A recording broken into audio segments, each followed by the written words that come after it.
Muy bien, vamos a ver hoy la clase de abdomen y pelvis, ¿sí? A diferencia de otros métodos de estudio, como puede ser la tomo, nosotros tenemos bien diferenciado cómo vamos a plantear el estudio de abdomen y pelvis, ¿sí?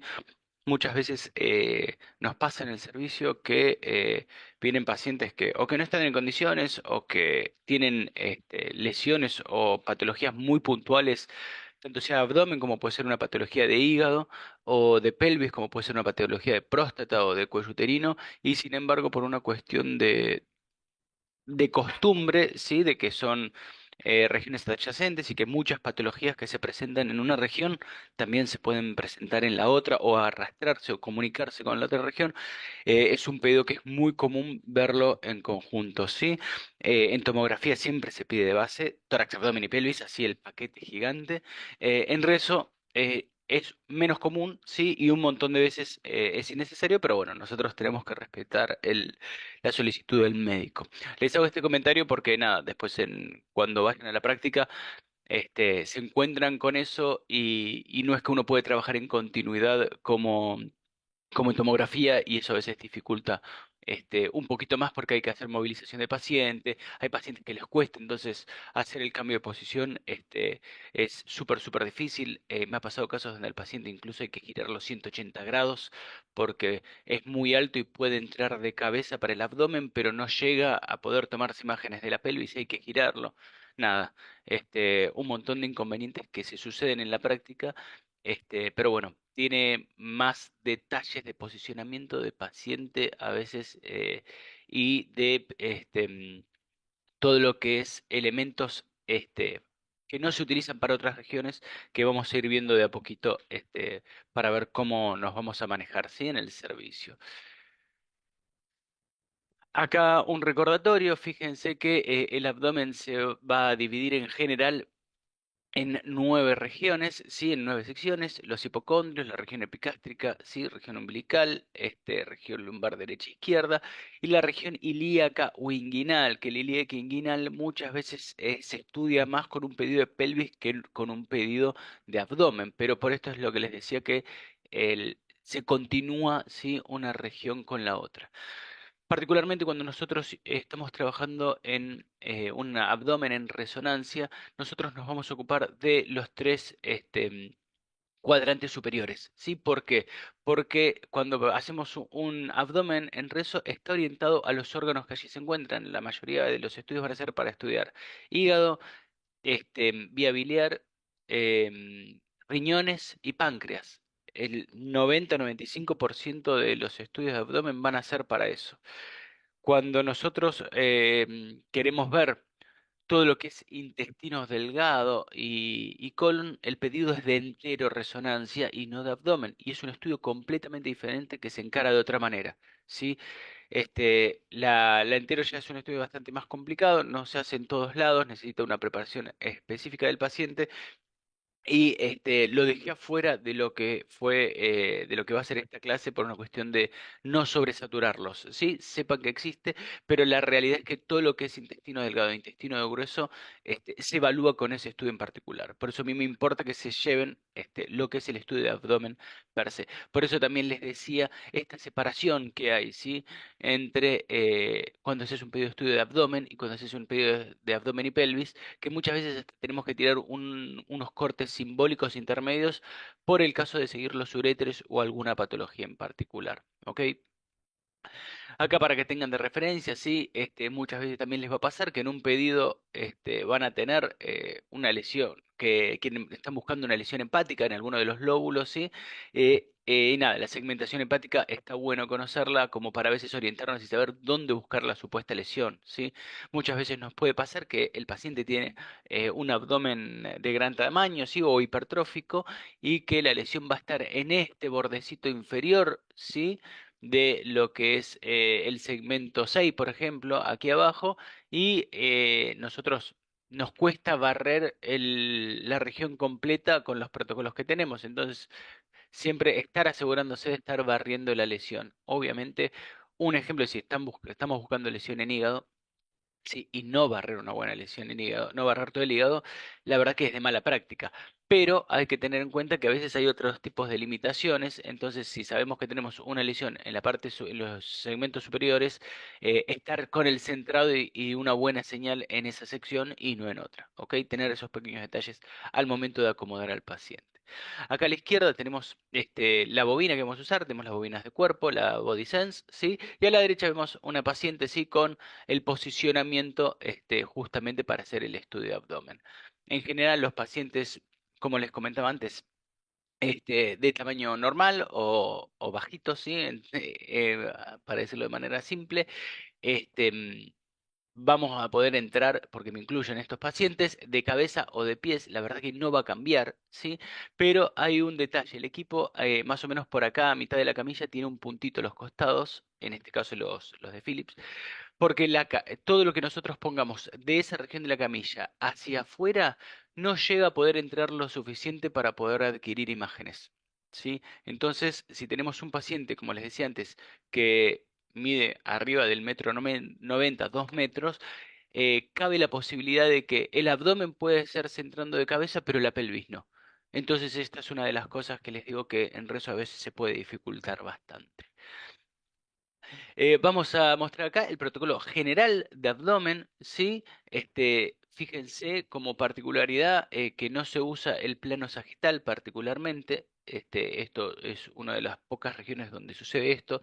Siempre solemos tener por lo menos un corte de cada plano. En abdomen, la verdad, no hay muchos lugares que lo tengan en el protocolo. Vamos a hacer solamente un coronal T2. Esto obviamente es un protocolo general de base para un abdomen. Después vamos a ver particularidades.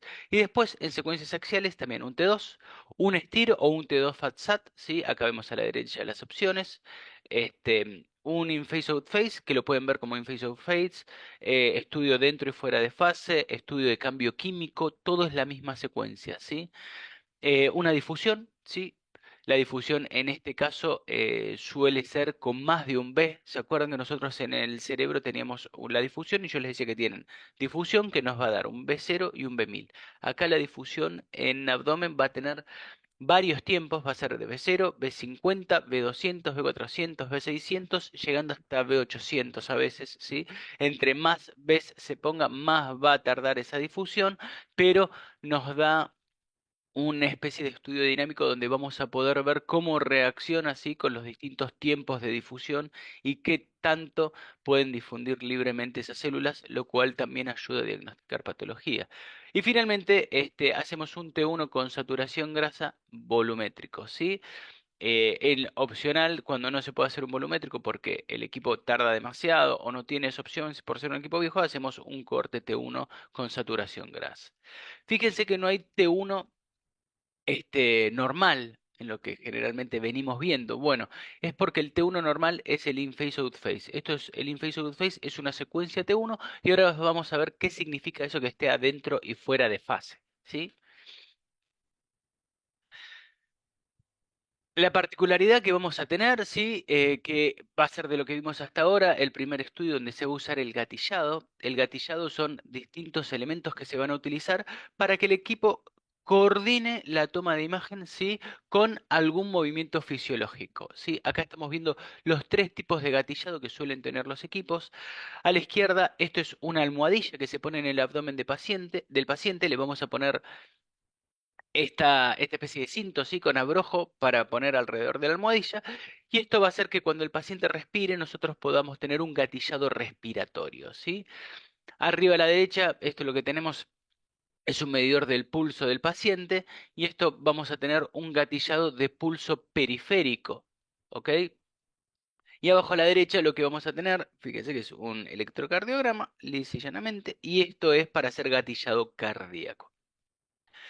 La secuencia esta de la izquierda para el gatillado abdominal se puede utilizar para tórax, para abdomen y para algunas secuencias largas como pueden ser las angioresonancias sin contraste, donde son secuencias muy largas y si el paciente y la respiración del paciente se nos dificulta. Si lo hiciéramos con apnea, deberíamos hacer demasiadas apneas es difícil que el paciente vuelva a la misma posición siempre si las apneas son demasiadas, entonces vamos a tener un estudio que va a quedar movido, ¿sí? Si vamos a hacer 110 imágenes para una angio y de esas 110 hay 20 que quedan en otra posición o se superponen con una posición que ya está, la idea, la realidad es que esa angio no sirve de nada, ¿sí? Los estudios de pulso periférico también nos van a servir para hacer estudios de angios y nos va a servir para hacer estudios de líquido cefalorraquídeo. Y los estudios de electroencefalograma, con electroencefalograma nos van a servir para hacer estudios de líquido cefalorraquídeo y estudios cardíacos. ¿Sí? También hay un tipo de estudio para hacer angios sin contraste que se vale de lo que es el electro y no del pulso periférico. Otro detalle es que nosotros podemos hacer los estudios, ahora van a ver que está la opción de hacer las secuencias con gatillado o con apnea, ¿sí? La realidad es que cuando tenemos pacientes con EPOC o con alguna dificultad respiratoria, o con dolor, sí, a veces la realización de las apneas se les dificulta un montón. ¿Sí? Entonces, cuando nosotros nos tenemos que valer del gatillado para, nada, tener una herramienta más de cómo plantear el estudio y poder realizarlo. Acá tenemos un ejemplo, ¿sí? De cómo vamos a ver en un equipo Philips, ¿sí? Este es el gatillado, perdón, el visualizador para poder hacer el gatillado respiratorio. Fíjense, esto está súper lento puesto para que tengamos tiempo de poder verlo. Fíjense cómo esto es la respiración del paciente, ¿sí? Cuando toma aire sube la curva, cuando el paciente larga el aire está baja. Y con esta curva el equipo va a censar el punto bajo, ¿sí? En general, fíjense que acá estas rayitas es cuando está tomando imagen. Entonces, el equipo solo va a tomar imagen cuando el paciente se encuentra en una meseta. Hasta que no vuelva a tomar respiración, esto no vuelve a tomar imagen. En este caso, nosotros estamos usando el gatillado, perdón, el visualizador respiratorio, pero fíjense que le dimos la indicación acá al paciente de hacer una apnea. Le dijimos que tome aire, que no respire, y es el paciente conteniendo el aire, por eso estamos teniendo toda esta planicie y sin curva, porque el paciente, nada, está tratando de mantener el abdomen bien quieto. Lo importante también es de tener este visualizador, perdón, por más de que utilicemos apnea, ¿sí? Y el equipo no lo esté utilizando per se para hacer la secuencia, es que nosotros podemos, fíjense cómo acá se le empieza a dificultar al paciente sostener la respiración. Nosotros podemos ver si el paciente, nada, no aguantó con el tiempo de respiración, o si empezó a moverse mucho antes, y eso nos da un indicativo de cómo tratar de seguir controlando el estudio. Tengo que hacer apneas más cortas, tengo que indicarle al paciente que trate de moverse menos, porque a veces yo puedo mirar al paciente, no notar que se haya movido y que sin embargo tenga movimiento abdominal, ¿sí? Según el paciente esto se va a hacer más fácil de visualizarlo o no. Fíjense acá lo pongo de vuelta, como les dije antes, con esta curva el equipo puede hacer un gatillado, sin embargo, acá es cuando nosotros le damos la indicación, fíjense que corta la respiración normal, el paciente toma aire y ahí cuando le decimos, en general yo le digo tome aire, lárguelo, no respire, trato de mantener siempre el discurso con el mismo canto, por decirlo de alguna manera, para tener los mismos tiempos. Y fíjese que acá es cuando el paciente comienza a hacer apnea y el equipo me muestra, sí, cuándo es los momentos en que va a estar tomando la imagen. Esto, perdón, obviamente está muy movido porque es una captura de menos de 15 segundos. Esto está estirado justamente para poder visualizar bien todo. Acá lo tienen simplificado, fíjense. Acá es un escaneo de 15 segundos. Acá es cuando se le indica al paciente que haga la apnea. Fíjense que de cada uno de estos cuadraditos es un segundo. Fíjense que el equipo tarda un poquito a veces, ¿sí? En empezar la secuencia. Entonces, nada, tenemos que conocer a ver cuánto tarda en empezar a tomar imagen para no demorarnos, ¿sí? Con que no se desincronice el comienzo de la apnea con el comienzo de toma en secuencia. Y fíjense que ya pasados 5 o 6 segundos, este paciente se le empezó a dificultar. A veces esto sale bien porque la almohadilla es súper sensible, entonces, bueno, si sale bien, se intenta de vuelta. Si vemos que ya sale movida la imagen, hay que evaluar o bajar los tiempos de cada una de las apneas. Fíjense que acá son 2 de 15, se puede bajar a 3 de 10, ¿sí? Obviamente entre más amneas hagamos, más se va a alargar el estudio, o decidir si tiene una buena curva, hacerlo con gatillado, porque también hay pacientes que tienen una respiración muy muy alterada, muy errática, entonces el gatillado tampoco sirve. Y otras veces la almohadilla está medio pinchada y anda medio mal y tampoco sirve tan bien el gatillado, nada. Siempre nos vamos a encontrar con algún inconveniente extra. Muy bien, arriba tenemos el ejemplo de lo que es una apnea y fíjense abajo una hermosa curva respiratoria del paciente y cómo nos va mostrando el equipo el gatillado, ¿sí? Que va haciendo. Nosotros en el equipo podemos ir modificando cuánto tiempo después del pico se hace el inicio de la imagen. Por eso es que nosotros ponemos esta cuadrilla de fondo y esta referencia, ¿sí? De este, saber cuál es el tiempo en que el equipo va a gatillar. Fíjense que acá la respiración empieza 1, 2. 2 segundos y medio, 250 milisegundos después del pico. Entonces, la idea es setearlo en 250 a 300 milisegundos después de lo que es el pico de respiración. En general, por lo que son este, las respiraciones normales, que son aproximadamente 16 por minuto, con 300 agua es suficiente. Pero bueno, vamos a tener pacientes que van a respirar más rápido, pacientes que van a respirar más lento, pacientes que van a tener un movimiento respiratorio mucho más lento, entonces va a haber que estirar un poquito esto para encontrar la meseta y poner 350, 400 milisegundos. Eso es algo que va a depender de paciente a paciente, que nosotros lo tenemos que mirar porque nos va a cambiar para que un gatillado sirva o no. Y si bien me van a decir, bueno, pero entonces hacemos apnea, si es muy errático, si tarda mucho, pero hay secuencias que solo se pueden hacer con gatillado en algunos equipos y solo se pueden hacer con apnea en otros, ¿sí? Solo los equipos muy nuevos no permiten hacer cualquier secuencia en cualquiera de los dos modos, ¿ok? Acá un ejemplo, sí, de lo que es el protocolo general. Solo le puse los axiales para que lo vean. Fíjense, arriba a la izquierda tenemos un T2, ¿ok? Común. Al medio y a la derecha tenemos lo que es el in-phase out-phase. Cuando hablamos del in-phase out-phase, lo nombramos todo como una secuencia porque al igual que como habíamos visto la secuencia dual de DP, densidad protónica y T2, esto sale las dos al mismo tiempo, ¿sí? Y fíjense que todas las intensidades de señal de los órganos son iguales, pero la diferencia es que en el fuera de fase vemos todo un contorno alrededor de los órganos, ¿sí? Fíjense acá alrededor del hígado, esto es el hígado, fíjense cómo tiene ese bordecito negro que acá no lo tiene, ¿ok? Fíjense que acá hay una separación entre este lóbulo y este, porque acá hay una división, que acá no la vemos y podremos decir que hay una continuidad del órgano, sin embargo acá podemos ver que no se continúa. Y lo mismo, esto que vemos acá es el páncreas, fíjense cómo está delimitado un poquito más el páncreas. Acá tenemos un riñón que también está delimitado y el vaso que se ve también delimitado. Esta es la importancia de la secuencia in-phase out-phase. Las dos son un T1, ¿sí? Pero esto de que esté dentro y fuera de fase nos está mostrando, nos estamos haciendo uso de la particularidad que tiene el equipo y la toma de secuencias que cuando hay un choque muy grande entre un tipo de tejido y otro, en este caso entre lo que es el tejido del órgano y la grasa del abdomen, ¿sí? Cuando hay ese cambio tan brusco de intensidad de señal, si se desfasa un poquito la toma de imagen, ¿sí? El protón está mirando justo hacia otro lado en este cambio de intensidad de señal y hace este borde, ¿sí? Que remarca que en realidad es un tipo de artefacto, lo vimos cuando vimos artefacto en esa clase, pero acá explotamos ese artefacto para crear esta imagen que nos va a delimitar los órganos del abdomen, ¿sí? Los órganos que tienen esta densidad tan distinta perdón, intensidad tan distinta a lo que es el resto del tejido que lo rodea. Nos sirve mucho para delimitar algunos órganos endocrinos muy chiquitos, ahora lo vamos a ver más adelante. El T1 con su presión grasa, en este caso el volumétrico, la difusión con su respectivo ADC, en general lo primero que vamos a ver es la DIFU 800, no vamos a ver toda la variación de difusión, que esto que le dije que vemos tres tiempos y todo eso, nos vamos a concentrar siempre en ver el B600 o B800, sí, no se vuelvan muy locos con eso.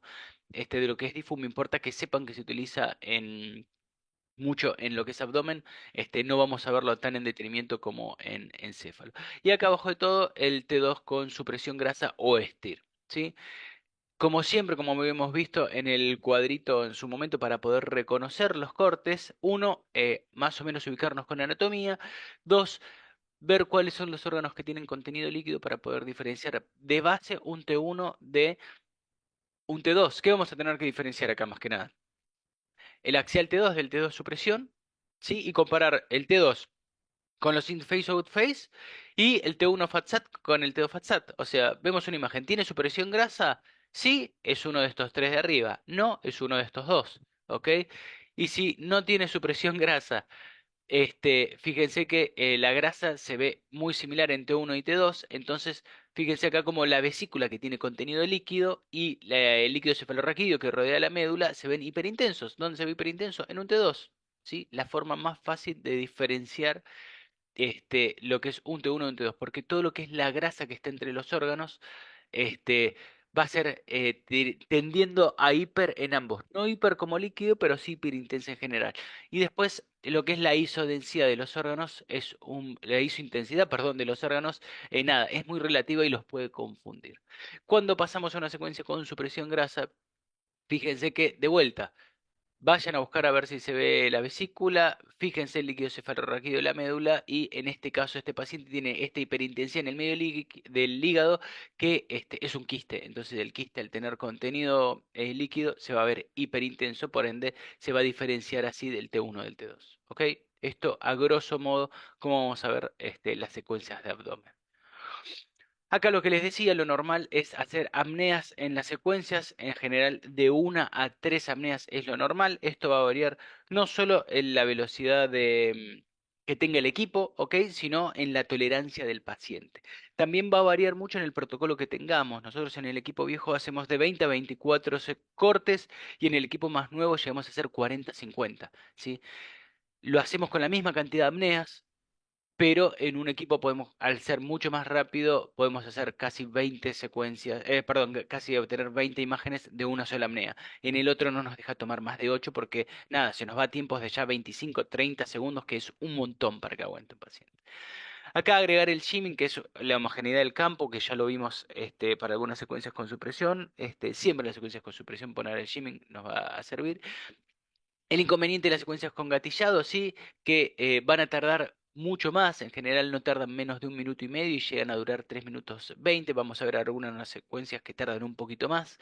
Fíjense la diferencia que a veces nosotros hacemos dos apneas de 15 segundos, que es medio minuto, que se hacen rapidísimo, y 1 minuto y medio, 3 minutos y 20, según cómo mantenga la respiración en paciente, o sea, el equipo puede mostrarnos 1 minuto y medio, pero que en la realidad eso se demore 2 minutos y medio, a veces hasta más.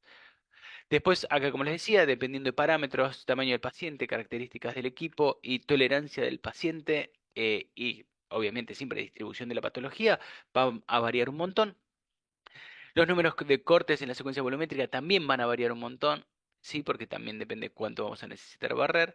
Y lo mismo, fíjense, según esto y según el equipo, va a variar un montón la secuencia volumétrica de 15 a casi 30 segundos, ¿sí? Todas estas son cosas que hay que tener en cuenta y que va a haber que a veces tocar, ¿sí? Cuando tenemos una secuencia volumétrica, después ahora vamos a ver que eso sea un estudio dinámico y si el paciente no lo tolera, o acortamos secuencia o agrandamos el grosor de los cortes, pero es mejor tener una secuencia un poquito de menor calidad a no tener secuencia, porque en el estudio dinámico es a todo o nada. Si no nos sirve tener alguno movido, alguno no, si el paciente no lo tolera, nada, es un estudio perdido. Acá fíjense, vamos a empezar ya como es el planeamiento de los cortes. Este es un corte coronal. Fíjense que vamos a seguir el abdomen, ¿sí? No tiene mucha ciencia. Tratamos de seguir el abdomen lo más paralelo posible, ¿sí? Siempre agarrando la parte anterior del hígado.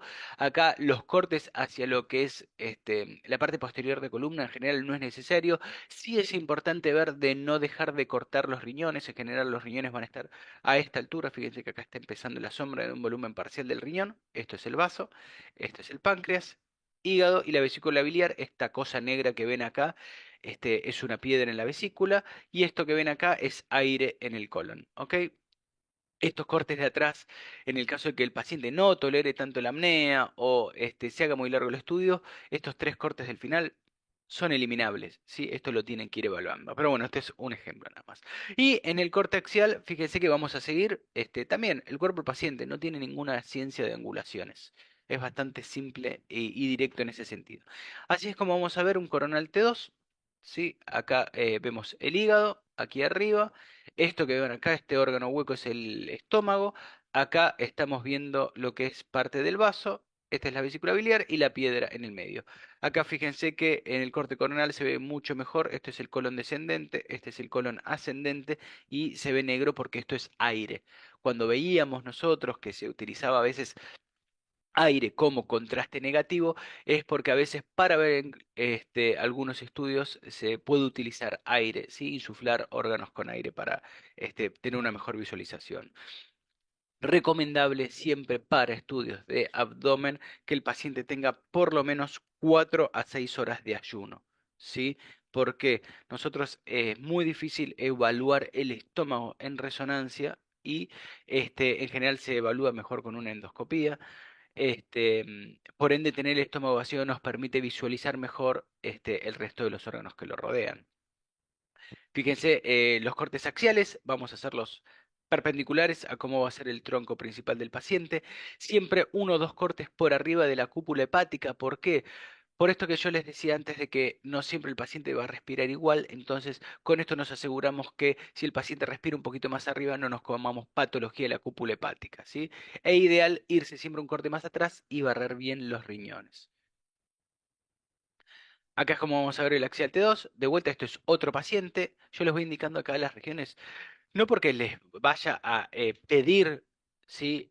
Que me describan todos los órganos, pero sí una ubicación y que me tienen que decir, si yo les tengo que pedir cómo ven tal órgano en la imagen, o que me den un órgano de referencia, ¿sí? Y tienen que saber un poquito la anatomía. Entonces, si no la tienen más o menos, yo entiendo que es difícil a veces ver la anatomía en un cortes así tan puntuales, pero más o menos yo lo quiero ubicar, quiero que se ubiquen por lo menos en la imagen. Fíjense que acá el corte axial de la vértebra se reconoce bastante simple. Esto es la vesícula, ¿sí?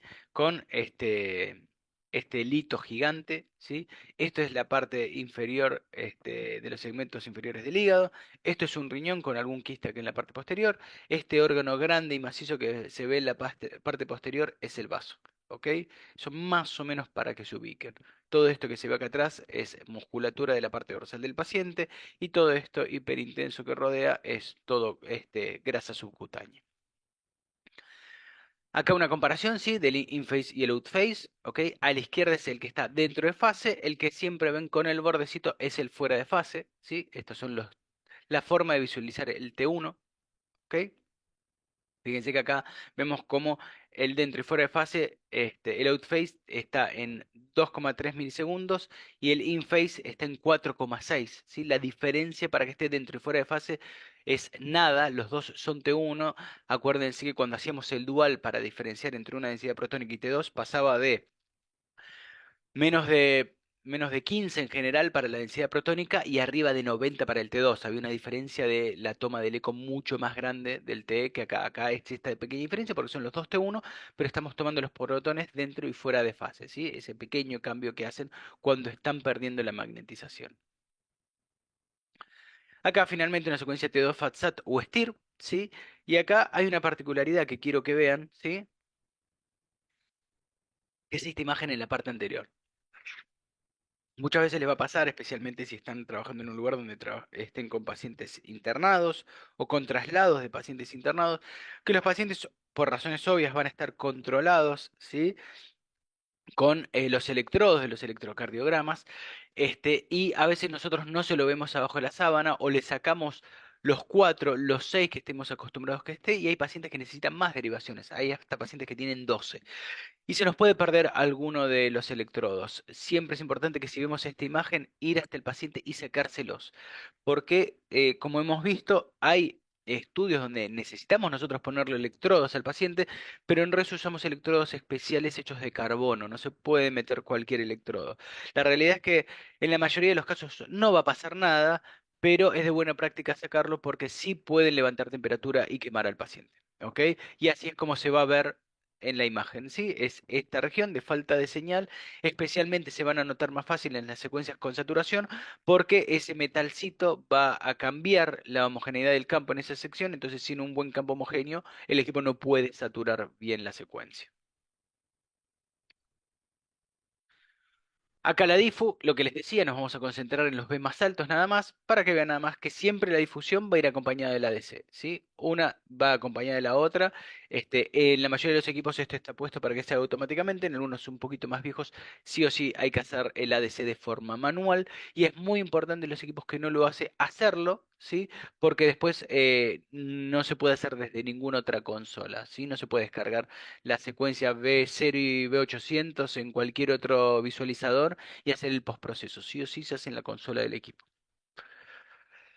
Acá un ejemplo de cuando tenemos bobinas XL, esto nosotros habíamos visto, ¿sí? Cuando vimos las bobinas, que hay bobinas de cuerpo más grandes, y fíjense cómo con estas bobinas es muy distinta la señal que nosotros obtenemos. Fíjense que yo acá tengo una imagen mucho más homogénea desde el tórax casi hasta la pelvis. Entonces acá nosotros estamos haciendo un estudio con dos paquetes gigantes, ¿sí? Dos paquetes de 22 imágenes, se pueden estirar a 25 y acá es un ejemplo de lo que les decía yo de estudios donde abarcamos mucho más, ¿sí? Y esto se hace solamente con dos apneas. Es una apnea en cada uno de estos sectores y con eso fíjense todo lo que estoy barriendo. En algunos equipos lo que lamentablemente tenemos que hacer por el tamaño de la bobina es hacer un solo de estos paquetes porque después no nos alcanza para poder barrer mucho más. Entonces se bajaría el paquete un poquito menos, ¿sí? No tan arriba para agarrar un poquito más, quizás agregarle un par de cortes y llevarlo a 25. Cada uno de estos paquetones grandes, fíjense que está en naranja el paquete inferior marcado, en rojo el paquete superior. Entonces se hace un solo paquete, pero bueno, esa es la limitación que tenemos según con el equipo con el que estemos trabajando. Pero esto para que vean que hay más de una forma así de trabajar siempre con los protocolos.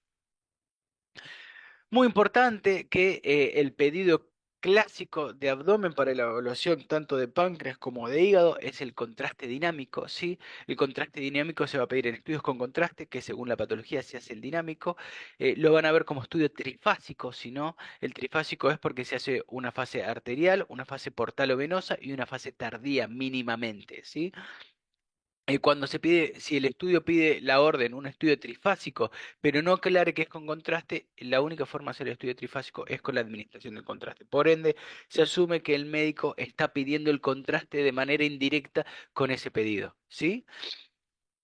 Fíjense que el arterial se va a hacer 20 a 30 segundos luego de la visualización del contraste en la aorta. Ahora vamos a ver por qué hablamos de visualización. Al igual que que como vimos en vasos de cuello, vamos a hacerlo con un bolus track, ¿sí? Con una visualización. Hay en algunos equipos donde no tenemos la posibilidad de hacer el bolus track y esto se hace a ojo, por eso les doy los tiempos aproximados. Lamentablemente en esos equipos más viejos, nada, es a la suerte porque vamos a depender de cómo está el sistema circulatorio del paciente. Luego de la inyección del contraste, pasado 20-30 segundos, se hace el arterial. Al minuto de de la obtención del arterial, ¿sí? Hacemos el venoso, ¿sí? Y el tardío se hace 3 a 5 minutos, en general 5 minutos después de obtenido el arterial, ¿sí?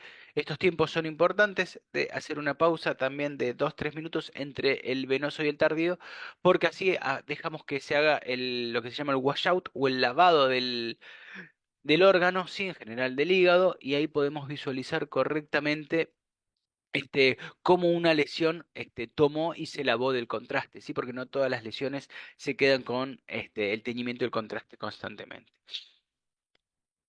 Fíjense acá la diferenciación en las cuatro tipos de secuencias. Fíjense que acá tenemos un hígado, los riñones en la parte posterior y el vaso. Estos son los tres órganos que me importa que le presten atención. Fíjense que acá en la fase arterial vemos teñida la aorta, ¿sí? Que la vemos acá en el medio. El hígado toma una tinción como marmolada. Fíjense la diferencia entre el hígado sin y el hígado con, ¿sí? Lo mismo el vaso, se ve un poquito, muy poco porque hay un volumen muy chico del vaso, pero tanto el vaso como el hígado se tienen que ver con este marmolado de contraste. Cuando pasamos a la fase portal o venosa, fíjense que ya perdón, y los riñones en la fase arterial, vamos a ver la cortical, sí, bien teñida, pero lo que es la parte de los cálices renales no. Cuando pasamos a la fase portal, fíjense que el hígado ya se tiñó más homogéneamente, el vaso también, y el riñón lo tenemos teñido por completo. Otra diferencia que podemos ver entre el arterial y el portal es que acá en la fase arterial solamente vemos las arterias hepáticas teñidas y acá en la fase portal vemos ya el resto de los vasos, sí, con teñimiento.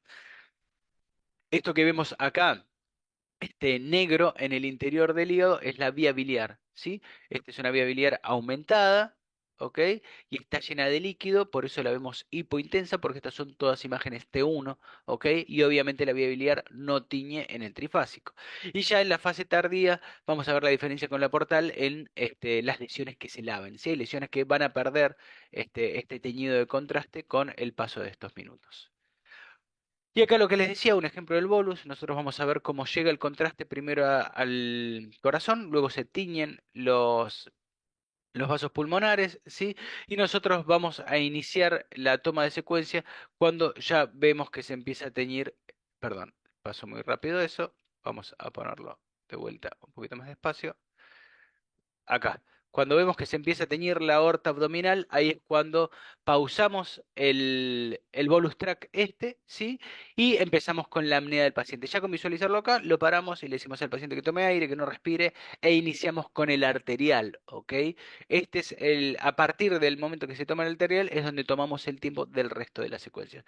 Fíjense que en este paciente toma 12 segundos, 13 segundos en llegar del corazón. Sí, desde que inició, perdón, la administración del contraste a que llegó a aorta abdominal. Esto va a variar un montón de paciente a paciente. He tenido pacientes donde tarda hasta 40 segundos en llegar. Entonces, bueno, por eso es que necesitamos el bolus track para poder seguirlo. Este es un ejemplo de bolus track en coronal. Como verán, a mí me gusta trabajarlo en coronal, porque veo el teñido del corazón, el teñido de los pulmones y sé cómo seguirlo. ¿Ok? Pero también se puede hacer en sagital, que no está mal tampoco, es como estén acostumbrados ustedes. El tema es que acá no vemos el tiempo intermedio tan correcto para mí, ¿sí? Para mi gusto, del llenado de los pulmones. Fíjense que acá vemos cómo llega al corazón, pero el concepto de verlo en sagital es ver cómo se llena todo el callado aórtico. Fíjense acá que cuando ya vemos, ay, ay, justo no me da el tiempo, ahí, sí, vemos que se está tiñendo acá la aorta abdominal, entonces ya vemos el teñido del corazón y vemos después directamente el teñido de la aorta descendente cuando tenemos que iniciar la toma de imagen. Ahí estamos. Bueno, perdonen, como les estaba diciendo, fíjense que acá la diferencia entre un paciente y otro, que el anterior en 13 segundos estábamos llegando ya al momento de iniciar el arterial y acá tarda 23, 24. No es tanta la diferencia, pero no deja de ser el doble de tiempo. ¿Sí? Y por lo que les decía recién también, ¿por qué me gusta más a mí ver el coronal? Porque yo veo en el coronal el llenado cardíaco, el llenado pulmonar y después veo cómo cae hacia la aorta descendente. Acá yo veo el llenado cardíaco, me tarda más la visualización del llenado cardíaco y después inmediatamente me baja a la aorta. Entonces es más difícil para mí evaluar justamente la velocidad de circulación de este paciente. ¿Sí? Entonces ahí es cuando a mí me importa justamente nada, estar más atento y saber nada. Si desde la subida a la aorta ascendente a la descendente voy a tener unos segundos o un milisegundo. Nada, tenemos un margen de tiempo, no es que tiene que ser en ese milisegundo que está bajando por ahí, pero bueno, está bueno siempre poder hacerlo con el mejor timing posible, porque si la realidad es que si el paciente tiene una circulación muy rápida y está muy acelerado, nada, hay a veces la chance de que el arterial salga un poco venoso, ¿sí? Acá tienen un cuadrito, sí, también que es simbólico para que vean cómo se ven la fase arterial temprana. Esto que les decía, ¿qué pasa si tenemos la fase arterial tardía? Si tardamos un poquito más, que a veces se ve un poquito venoso, ¿sí? Porque el hígado es una región que está muy, muy irrigada, ¿sí? Muy intensamente irrigada, entonces muy rápido es que pasa de arterial a venoso. Lo importante es tener un arterial temprano donde veamos bien teñida la aorta, bien teñidas las corticales de los riñones, ¿sí? Y los vasos, ¿sí? Intrahepáticos. Eso sería lo ideal. La fase portal, ya les decía, con los órganos ya teñidos de una manera más homogénea. Y acá fíjense la fase tardía, que a los 5 minutos, como hay algunas lesiones que lavan diferente. ¿Ok? Hay fase de transición, por lo cual esta fase de transición es lo que les decía, que lo ideal es que tardemos 5 minutos en general. Hay una diferencia entre hacer un post-portal inmediato a los 2 minutos de un post-portal a los 5. Fíjense cómo a los 5 minutos ya estamos teniendo un poquito de excreción, ¿sí? En los riñones y esto también es lo que queremos ver. ¿Ok? Y acá está el detalle, que hay una fase hepatobiliar, que es cuando ya el hígado está empezando a secretar el contraste en poca medida, pero lo secreta un poquito más, por lo que es la vía biliar, ¿sí? Para eso tenemos que esperar 20 minutos. Este es un estudio que se hace muy, muy poco, ¿sí? Y necesita de un contraste en particular, ¿sí? Que es un contraste hepato específico que no se utiliza siempre. Uno, porque este contraste tiene un aumento de la excreción y la metabolización por vía hepática, a diferencia del contraste que utilizamos generalmente, ¿sí? Entonces, nada, sirve únicamente para este tipo de estudios hepáticos y otra porque es carísimo. ¿Sí? Hoy en día el contraste normal que utilizamos para que tengan de referencia está aproximadamente en los 300.000 pesos el frasquito de los 7 mililitros de Gadovist. El contraste hepático, el Primovis, está arriba del 1.200.000, 1.500.000. Sí, fíjense que la diferencia entre un contraste y otro aparte es abismal de precios. Nosotros tenemos Gadovis ahí a la vista en el servicio porque nada, lo tenemos que usar en todo momento. El Primovis en uno de nuestras sedes no tenemos directamente y en la sede que sí hay, que es la sede principal, está bajo llave y ahí se hace en un horario específico y lo tiene que ir a buscar el jefe del servicio. Justamente porque nada, a veces es hasta difícil de conseguir. Acá dentro de lo que vimos que eran unos estudios generales, sí, de abdomen.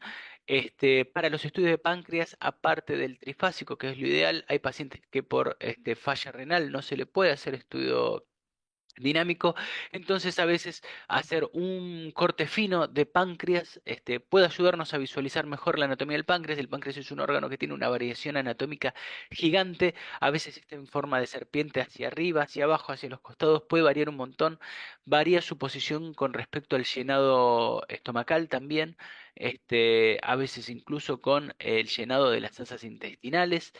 Nada, tiene una variabilidad de posiciones enorme. Entonces, con un buen coronal, podemos tratar de visualizarlo y hacerles estos cortes finos, ¿sí? Que la realidad es que la mejor forma de hacer estos cortes finos es con un gatillado, porque hacerlo con apnea es muy difícil que el paciente vuelva a la misma posición con un corte tan, tan finito. De vuelta, como les decía antes, si el paciente tiene una respiración muy errática, esto va a ser complicado. Así es como se va a ver el finito de páncreas. Fíjense que se lo ve bien, bien desplegado. Entonces, si tiene algún quistecito, sí, o alguna pequeña malformación hipo o hiperintensa, se va a ver mucho mejor. Y acá les quería mostrar, sí, otro estudio que se pide también para páncreas es la colangioresonancia. La colangioresonancia es una secuencia particular de un T2 muy, muy pesado. Cuando se habla de un T2 pesado, es un T2 con un TE de arriba de 400, de 500, ¿sí? Acuérdense que el T2, el tiempo de eco, era de arriba de 90, 120. Acá estos T2 pesados son arriba de 400, 500 y sirve para que solo nos muestre el líquido. Fíjense cómo se ve la imagen, donde solo vemos la vía biliar intra y extrahepática, la vesícula biliar sí llena de líquido biliar, y acá el conducto de Winsburg o el conducto pancreático completamente hipertrofiado, completamente lleno. Fíjense, este es un caso bastante particular. Acá yo estoy programando, estoy mostrando sobre el volumen, ¿sí? Que se hace. El volumen es con gatillado, la mayoría de los equipos, solo en los equipos más nuevos se puede hacer con apnea.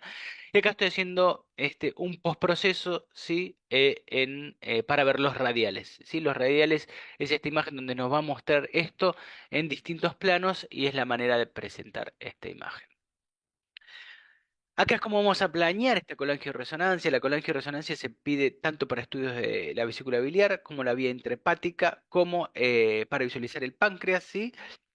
Muchas veces la patología, nosotros podemos tener piedras en la vesícula, piedras en el conducto hepático, tanto intrahepático con la vía extrahepática, tanto como el conducto colédoco, ¿sí? Como en la ampolla de Vater, ¿sí? Que es acá la desembocadura de estos conductos a lo que es el intestino delgado.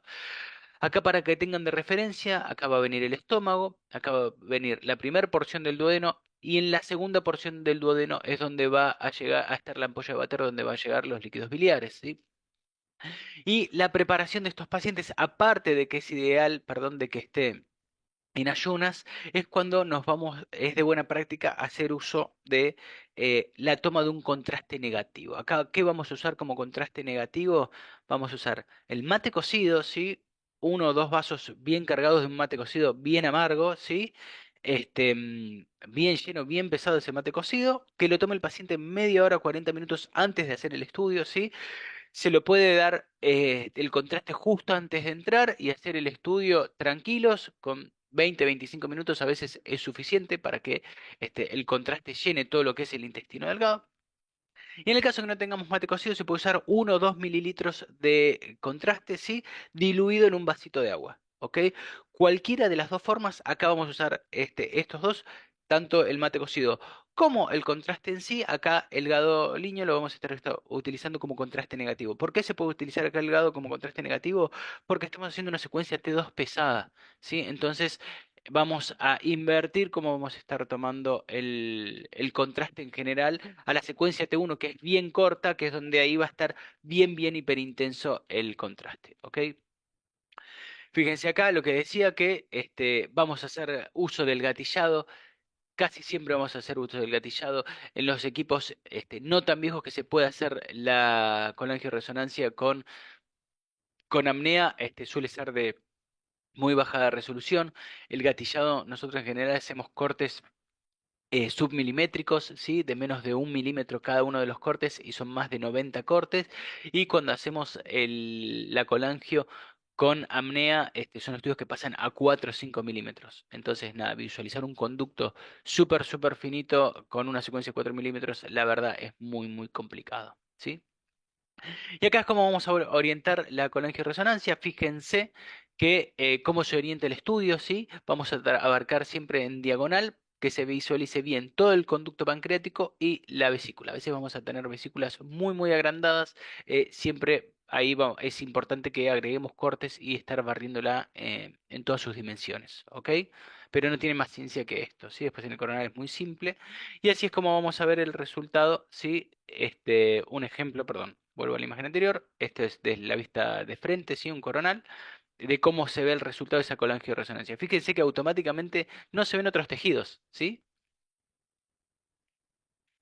Y en el caso de que tenga alguna piedra, ¿sí? Ahí en tránsito, se ve acá en este caso este hueco, ¿sí? Vemos el conducto pancreático. Este es otro paciente, ¿sí?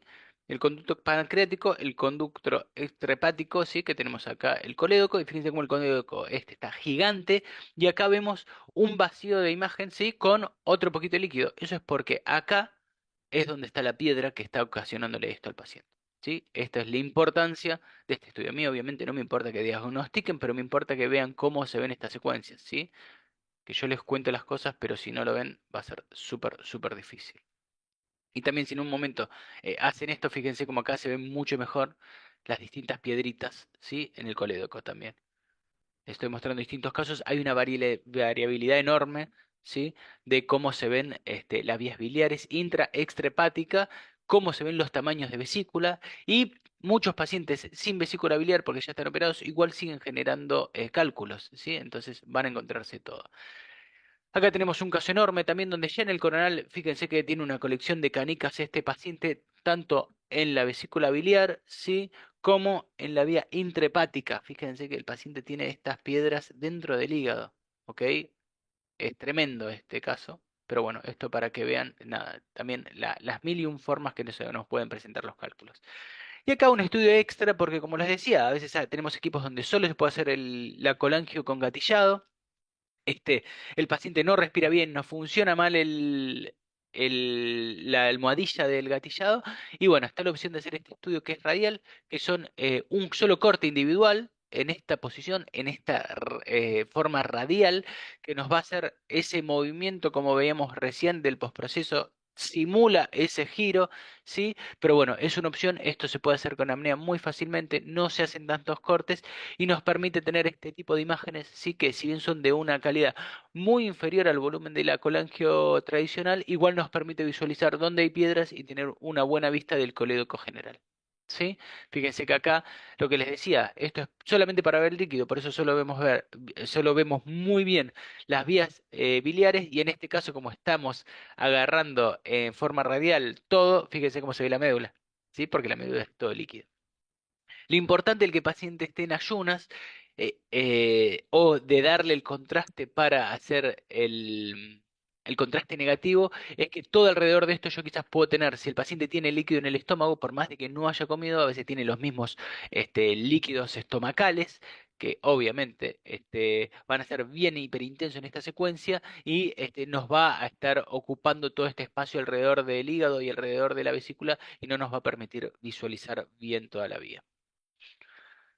Otro pedido es de glándulas suprarrenales, ¿sí? En general el pedido de riñones, antes que me lo pregunten, en general se pide para ver tumores renales y el pedido de riñón, para los tumores renales se hace un trifásico, abarcando bien los riñones nada más, pero las glándulas suprarrenales son estas pequeñas glándulas endocrinas que están arriba de los riñones, ¿sí? Son súper, súper chiquitas, muy difíciles de ver y acá es donde vamos a necesitar de lo que son las secuencias dentro y fuera de fase para poder visualizar bien, ¿sí? Fíjense que acá tenemos el hígado en la secuencia fuera de fase o out phase. Acá tenemos el riñón y este triangulito, sí, chiquitito, esta miseria que tenemos acá es la glándula suprarrenal. Es súper, súper difícil de verla hasta que no se acostumbran a verla bien.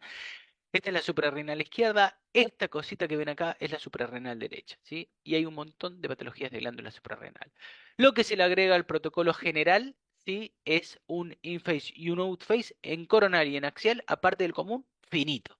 ¿Ok? Fíjense que acá tenemos 22 cortes, acá bien chiquitos, orientados ahí, barren por demás, por adelante y por atrás los órganos estos porque las glándulas se mueven un montón con la respiración, entonces nos aseguramos eso de poder barrerlas. Fíjense que la orientación no es nada del otro mundo, seguimos de forma paralela a lo que es el mismo abdomen del paciente, ¿ok?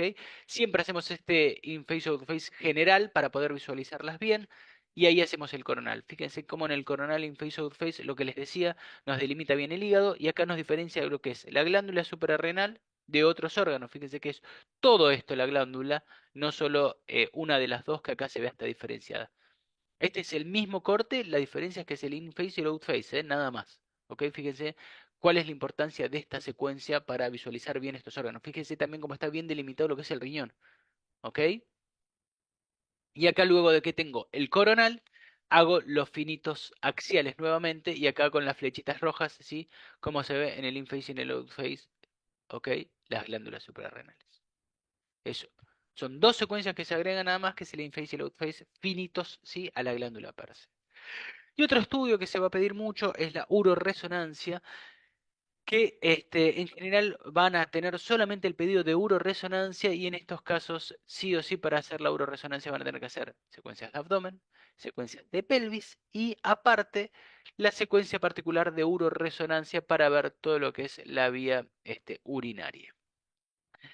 Aparte de ser las secuencias de abdomen comunes que vimos recién, las secuencias de pelvis generales que vamos a ver ahora, se agrega esta secuencia, ¿sí? Que para el estudio sin contraste es la misma secuencia que para la colangioresonancia. Es un T2 muy pesado. ¿Por qué? ¿Qué queremos ver nosotros? Solamente los uréteres llenos de orina. Y fíjense acá cómo vemos el riñón, el uréter en este caso súper agrandado, ¿sí? Y necesitamos sí tirar un sagital localizador para poder ver bien la parte anterior de la vejiga y la parte posterior del riñón para poder hacer la angulación correcta. ¿Ok? Esto es lo que me interesa a mí. Siempre que tengamos unos cortes atrás del riñón y unos cortes adelante de la vejiga, es muy difícil que pierda los uréteres si hago esta angulación. ¿Ok? Fíjense que es un volumen de 55 cortes. Este, esto se hace con gatillado también, ¿sí? En general acá el gatillado es para poder ver bien el líquido. Lo mismo que dije para la colangioresonancia va para los estudios de uroresonancia. Y el estudio con contraste, que se ve mucho mejor, tiene la dificultad de que como recuerdan de lo que hablamos del estudio tardío, recién empieza la excreción a los 6 minutos, entonces yo tengo que ir, va a variar obviamente un montón de paciente a paciente, de cómo tenga la tasa de filtración, de cómo tenga la velocidad de circulación, entonces yo tengo que ir tirándole la secuencia que es un volumen T1 con supresión grasa, con esta angulación, con esta orientación, ir tirándoselo después de los 3 minutos para agarrar el mejor momento donde está el mayor bolo de contraste pasando por el este, por lo que son los uréteres, ¿ok? Así que nada, a veces nos podemos tardar un montón en hacer el estudio con contraste. Es de buena práctica hacer el paciente que haga la maniobra de Valsalva, que es hacer fuerza como para ir al baño, ¿sí? Con fuerza abdominal. Esto suele apretar un poco los riñones y forzar un poquito la excreción. En otros casos se puede pasar furosemida, siempre tienen que ver que el paciente no tenga contraindicación para pasar la furo. La furo aumenta la tasa de filtración, ¿sí? Un montón, aumenta la excreción renal. La contra es que sí va a aumentar la velocidad en que el paciente va a excretar y también va a aumentar el tiempo que el paciente le va a llenar al paciente la vejiga. Por ende, pasa que algunos pacientes se empiezan a mear y se mueven, entonces hay que hacer rápido el estudio para que el paciente pueda retirarse o hacer el estudio dinámico de poder ver la parte de la uroresonancia y lamentablemente el paciente va a tener que irse a orinar para poder terminar el resto del contraste del estudio. Y así es como vamos a ver la uro sin contraste, ¿sí? No siempre se consigue ver uros así tan bonitas. Es de buena práctica darle de tomar unos vasos de agua al paciente antes de ingresar a hacer la uro para que tenga una buena volemia, ¿sí? O hidratarlo un poquito para que, nada, tenga más líquido que excretar también en el cuerpo, ¿ok? Pero fíjense ahí que bien se ve la uro sin. Y acá un ejemplo de uro con contraste, que lo que tiene es que suele fallar mucho menos la uro con contraste, no deja de ser un estudio que suele complicarse bastante de todas formas. ¿Sí? Acá un ejemplo de cómo se ve el volumen de un uro con contraste. Fíjense que este es un paciente que tenía los uréteres ya de un diámetro más normal, y es más difícil visualizarlos. Y esto es con contraste, ¿sí? Y está bien agarrado en un buen tiempo. Y nada, a veces se ve re poquito. Hay equipos más nuevos que nos permiten este, cortes más finos donde se va a visualizar mejor. Sí, fíjense que acá tengo una pequeña pérdida de señal, pero eso es por la respiración del paciente en el momento de hacer justamente la parte de este estudio. Se le pide que haga apnea con cada una de estas respiraciones, pero bueno, a veces al tener que hacer tantas para poder enganchar el momento justo del pase de la excreción del contraste, no sale del todo bien. Y también lo que van a pedir muchas veces es estudios vasculares, ¿sí? De la zona abdominal. Y acá lo que vamos a tener es un ejemplo de la fase arterial y la fase portal. Esto con hacer el trifásico, el estudio vascular sale genial, ¿sí? No es nada del otro mundo. A veces sí se piden un estudio en particular de aorta, podemos cambiarlo a un corte coronal, ¿sí? Para agarrar la aorta en un mayor, con un campo más grande, ¿sí? Pero si no con el trifásico de abdomen, así es como se ve el postproceso en el arterial y así es como se ve en el portal. Se ve muy bien, ¿sí? Así que sí se puede hacer un trifásico y un estudio vascular en una misma pasada a un paciente, ¿sí? De estudio hepático, ¿ok? Para darles un ejemplo. Los tiempos es lo que vimos antes y así es como se ve el arterial. Acá lo corté un poquito, ¿sí? Le barrí todo el resto de los estudios para que se puedan ver bien todo lo que es los vasos. Lo mismo que les explicaba recién, pero en la fase portal. Nada, no tienen mucha ciencia los estudios vasculares, por suerte, en abdomen. Muy bien, eso fue abdomen. Fíjense que en general lo que es la cantidad de protocolos, y la angulación es relativamente simple. Es más lo que les decía yo, lo que rodea al estudio per se, los gatillados, el saber hacer el estudio, el saber cómo manejarse y las variaciones que tiene esos pequeños cambios de protocolos que son una secuencia, pero esa secuencia cambia todo, ¿sí? Y acá fíjense que esta vez les estoy dando el ejemplo con una bobina XL, ¿sí? Y cómo la posicionamos mucho más inferior que el paciente. Acá es un ejemplo igual en la posición 3 donde yo podría hacer abdomen y pelvis todo de una, ¿ok? Este paciente con esta bobina extra large. Acá vamos a tener estudios generales de pelvis, pero obviamente tenemos que conocer las diferencias anatómicas entre la pelvis femenina y la pelvis masculina, ¿sí? De más está decir que esto lo tienen que repasar. Pero bueno, siempre vamos a tener un protocolo de base. Para lo que hablé yo, para uroresonancia, vamos a utilizar también este protocolo de base: un coronal T2, un sagital T2 y un axial T2, o sea, un T2 en los tres planos. Una secuencia STIR, ¿sí? Una secuencia de difusión. Fíjese que la difusión con un B1000 en general va a cambiar esto en algunos lugares de protocolo, pero con un B1000 un B800 está bien. Y una secuencia T1 FAT-SAT volumétrica. Acá los parámetros generales para que tengan de referencia, ¿sí? No tienen mucho más que agregar. Las secuencias sagitales nuevamente no tienen mucha variabilidad. Vamos a seguir lo que es la pelvis del paciente. Fíjense que en los cortes coronales no hace falta que nos extendamos mucho más hacia lo que son las caderas, porque acá nos interesan los órganos que contienen a la pelvis. En este caso es una pelvis femenina, entonces yo necesito visualizar útero, cuello de útero, lo que son los que se generalmente denomina masas anexiales con los ovarios, que es lo que estamos visualizando acá en los costados. Vamos a necesitar visualizar recto y sigmoidio, ¿sí? También vamos a necesitar que se visualice vejiga, ¿ok? Son todos los órganos que a nosotros nos interesa evaluar con los estudios de pelvis. Obviamente no estamos hablando de pelvis ósea, eso lo vamos a ver cuando veamos miembro inferior. Esto estamos hablando de órganos de pelvis, ¿sí? Pelvis, partes blandas. Así como vemos el sagital, fíjese que acá vemos el pubis en la parte anterior, vejiga, útero de la paciente y recto, ¿ok? Cortes coronales perpendiculares a los cortes que hicimos recién, ¿sí? Fíjense, tanto en el sagital como en el axial, esto no tiene mucha ciencia. Así como vemos los cortes coronales, esto a la altura de la vejiga y se ve parte del útero.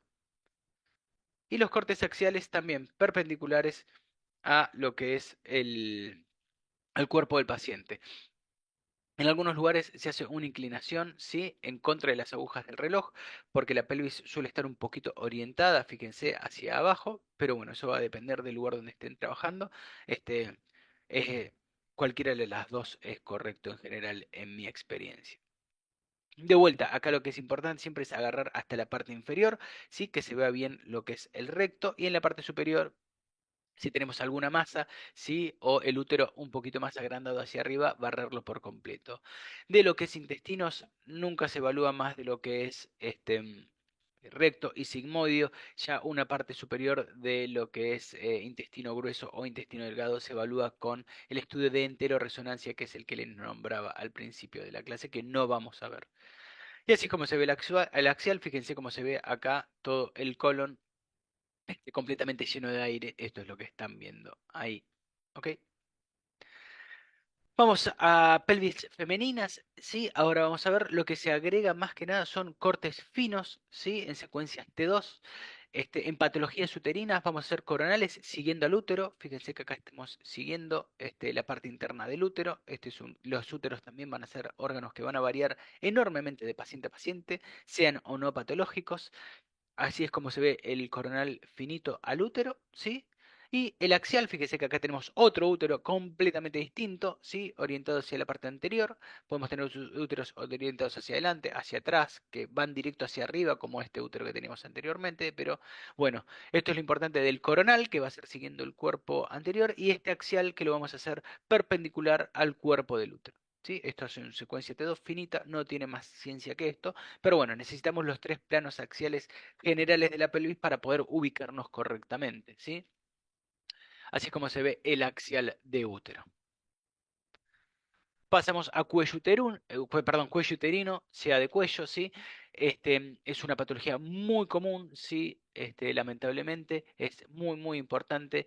En general hay lugares que tienen protocolos especiales donde se agregan secuencias, pero bueno, nosotros estamos viendo una generalidad. De vuelta, dos cortes finos, tanto en axial como en coronal. En coronal vamos a seguir el cuello del útero, no el cuerpo del útero. O sea, si este útero fuera hacia atrás, nos importa seguir esta sección, ¿sí?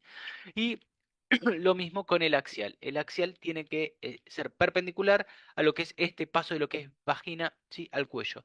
Importante en el estudio cuello útero, fíjese que yo tengo esta hiperintensidad, ¿sí? En lo que es vagina.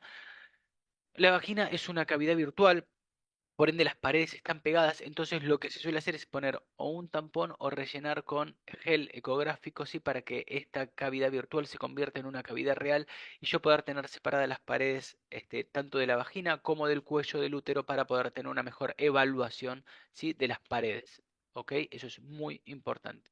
Desde ya que hay pacientes que se van a negar o que nada, porque no hayan tenido sus primeras relaciones sexuales por protocolo, no se realiza también el relleno, pero bueno, eso se evalúa también según el estado de patología del paciente y desde ya que el paciente se puede negar por motivos personales, ¿sí? No hay mucho que discutir en esos casos. Así como se va a ver respectivamente el axial y el coronal de cuello uterino, ¿sí? Acá es la parte del cuello que nos interesa ver, el pase de vagina a este útero. Y en los estudios vaginales, de vuelta, importante hacer el relleno y en este caso, acá les hago esta diferenciación porque la vagina es todo esto, ¿sí? Que vemos acá relleno, pero fíjense cómo cambia las paredes de la vagina de esta región superior, ¿sí? Que se ve lisa y continua, a esta pared inferior que se ve rugosa. Esta rugosidad es patológica, ¿ok? Por eso estamos orientando justamente los cortes finos a la región donde nosotros sospechamos patología en esta paciente, ¿ok? De vuelta, cortes coronales y axiales finos, pero a la región de interés, ¿sí? Así es como se ve, fíjense, los axiales de esta parte inferior de la vagina de la paciente y el coronal donde podemos evaluar mucho mejor, ¿sí? Las paredes vaginales. En el caso de la pelvis masculina, en general el mayor estudio común es el de próstata, que de vuelta lo único que vamos a hacer es coronales y axiales orientados a la próstata, ¿sí? La próstata esta está agrandada, fíjese que incluso está invadiendo la vejiga, ¿ok? Importante hacerle al paciente miccionar antes, o sea, ir a orinar antes de entrar a hacerse el estudio, ¿sí? Este, y no tiene más ciencia que esto, lo importante es barrer bien todo el órgano, ¿ok? Este, no hay mucho más que decir de esto. Así es como vamos a ver la vejiga. Fíjense que tenemos acá esta vejiga tan heterogénea. Esta es una vejiga patológica. Acá en rojo está marcado la región donde se ve más fea, ¿sí? La, la próstata esta, pero no, esto es para que tengan de referencia cómo se ve una próstata patológica. También vamos a tener estudios de vejiga, obviamente en cualquier pelvis, ¿sí? De cualquier género. Y acá, sí, en vejiga hacemos un estudio dinámico, ¿sí? El dinámico, simplemente después de que se pase el contraste, se hacen 4 o 5 barridos. Fíjense que los tiempos son de 20 segundos. Se puede usar bolus como no, no hace falta en estos casos porque podemos hacer barridos mucho más largos. O sea, muchos más barridos, no es que tenemos que tener tiempos precisos, pero sí es importante tener tiempos cortos. Y fíjense que acá como tenemos paredes de vejiga, ¿sí? Bastante indemnes, y estas paredes engrosadas, así es como se ve el CA de vejiga, ¿sí? Muy importante hacer este estudio dinámico para cuando tenemos un CA de vejiga, esto está en todos los protocolos.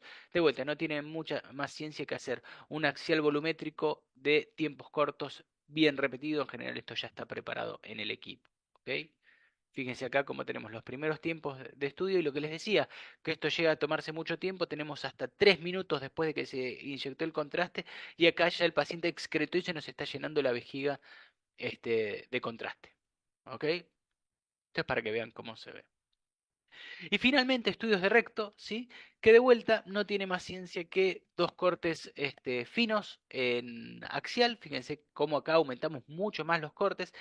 En este caso, el recto que estamos evaluando es la parte superior. Esto es más sigmoideo que recto, por esto se los estoy remarcando. El recto estaría a esta altura. Pero fíjense cómo se ven engrosadas las paredes del paciente, ¿sí? Y acá estamos haciendo un axial orientado a esta región y un coronal, ¿sí? A esa región del sigmoideo. Para los estudios de recto, sí se les solicita a los pacientes que se hagan un enema 3 a 5 horas antes de realizar el estudio, o sea, antes de los pacientes dirigirse al centro de estudio, ¿sí? Que se realice un enema para que esté limpia toda la región rectal de materia fecal para hacer una correcta evaluación, ¿sí? De vuelta, en recto los protocolos pueden variar un montón de lugar a lugar, pero yo les doy una base general, ¿ok? Para que tengan de referencia. Acá, como se ve el recto, tanto en un axial como en un coronal, este es un recto, un sea de recto patológico, ¿ok? Por eso se ven las paredes, ¿sí? Así, tan engrosadas y con esta diferencia, y heterogeneidad de intensidad de señal.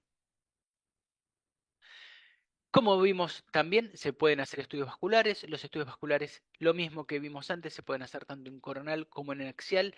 Como vimos que se hacían los trifásicos de abdomen, no tienen más ciencia que eso. Pero bueno, para que vean cómo se ven, se pueden hacer estudios vasculares sin contraste, pero la realidad es que tanto en abdomen como en pelvis, lo ideal es hacerlos con contraste porque la diferencia diagnóstica es enorme, ¿sí?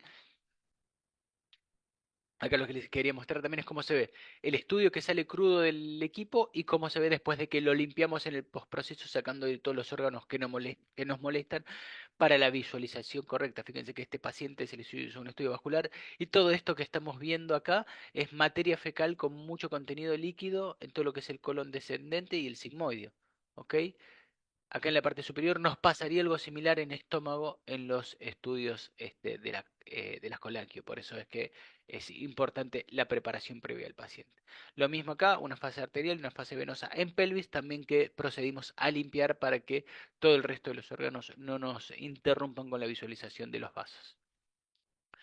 Muy bien, chicos, esto fue todo con la clase de hoy. Aguárdenme un segundito que corto con la grabación.